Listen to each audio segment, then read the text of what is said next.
Do any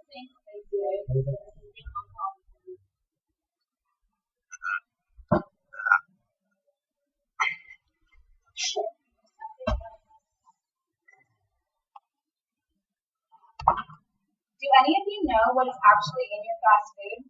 Most people don't. Is it because we don't care or because we don't want to know what we're putting into our bodies? These may be the reasons, but it is because we aren't educated about what we eat. By now, most of us have the understanding that fast food is bad for us, so why do we eat it? Today, I will be addressing this psychological question along with informing you all about the history of fast food, what is in your fast food, and what it does to your body. Let's first start with the history of fast food.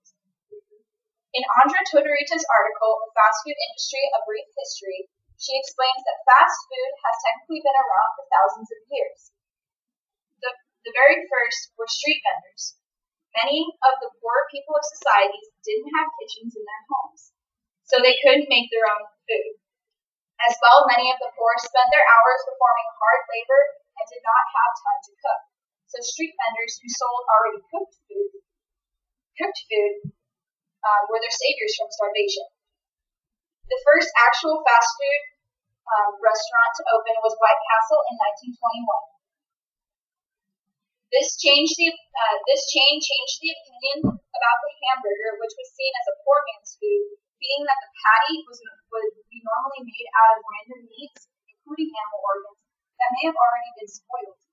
The company also kept their places clean and allowed people to watch what they were making. The next fast food chain to open was McDonald's in 1948. They offered the first drive-thru in 1950. Other well-known fast food restaurants followed. Why do we eat fast food? Dr. Cheryl McDonald, author of the article What is in My Food from the Health Psychology Center, put it simply: we eat fast food because it is fast. In our fast-paced world, we don't have time, or take time for that matter, to make our own food. So speaking into a microphone at a drive-thru is easy and helps us to reclaim our time. Another reason we eat fast food is that we are psychologically forced to eat it. Fast food companies are uniform, meaning they always have the same food, as opposed to restaurants who can add or remove items constantly. People enjoy consistency and familiarity, so a Big Mac tastes the same in every country. Marketing is also a large factor in the psychology of eating fast food. The target market for fast food chains is preschool-aged teens, as the target market is the target market for most fast food chains. Today, 15% of preschoolers ask to go to fast food restaurants daily, 40% of children ask to go once a week, and 84% of the parents who are asked agree to take their kids. For this reason, the market targets parents by targeting kids, because parents want to give kids what they want. Now let's talk about what's in our food. According to Rebecca Ruiz, who wrote the article, What's Really in Your Fast Food, we should start with what's not in our food. Fiber, vitamins, minerals, antioxidants, and many other vital nutritional requirements are absent from fast foods. Fast food restaurants want to save money to keep their costs down for customers. To do this, companies use cheaper cuts of meat high in fat, highly refined grains, and a lot of added sugars, fats, and fillers. Oxidized fats, polyunsaturated fats, as well as other chemicals are in our foods. What else is in there? GMOs. These are these organisms are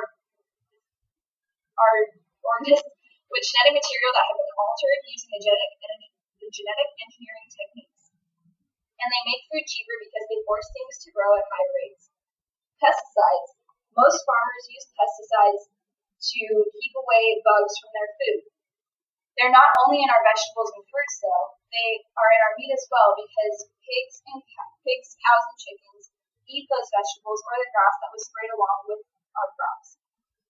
The last thing I would like to talk about is what these foods do to our bodies.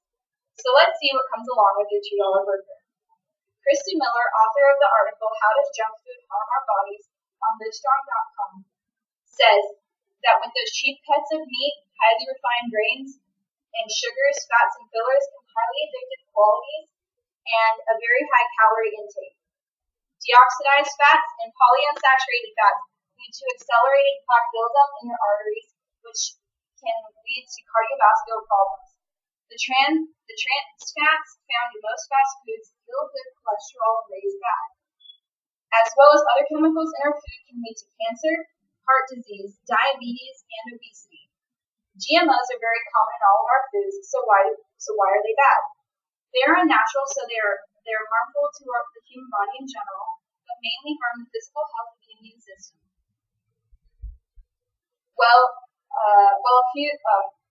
Pesticides are also very common in our foods, so why are they bad? Well, a few side effects of pesticides include nausea, headaches, vomiting, and dizziness. Some can also cause severe damage to the skin, nervous system, and respiratory system.